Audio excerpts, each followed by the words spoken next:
ম্যাচে 2 দিন আগে এসেছে, আগে অনলি 10 days প্র্যাকটিস হচ্ছে। তো আশা করছি কালকে ছেলেরা ভালো খেলবে। অপোনেন্ট ভালো আছে, ওরা রেলওয়ে এফসি পাশে জিতেছে। আশা করছি ছেলেরা ভালো খেলবে। এই গোল করতে হবে, সে পরেই তো জিতবে না।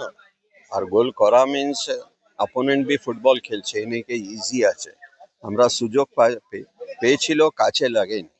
কিন্তু অন দ্য হোল পুরো টিমকে ইমপ্রুভ করতে হবে। গোলকিপার বলো, মিডফিল্ড, ডিফেন্স, ফরওয়ার্ড, সবাইকে একটু আর ভালো করে খেলতে হবে, তারপরেই জিত আসবে, না হলে একটু মুশকিল হয়ে যাবে।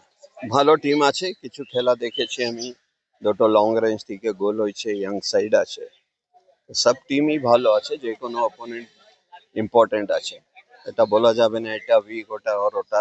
লাস্ট ম্যাচ ওরা যেরকম এক্সপিরিয়েন্স সাইড রেলওয়ে এফসি কে 3 গোলে জিতেছে।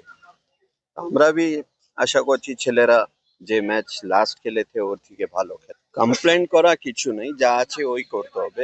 এখন আমি বলতে থাকবো আমি 3 দিন আগে এসেছে, প্র্যাকটিস 10 দিন হয়েছে, অন্য টিম 1 মাস করেছে, ওটা তো কেউ শুনবে না, রেজাল্ট কাউন্ট হবে।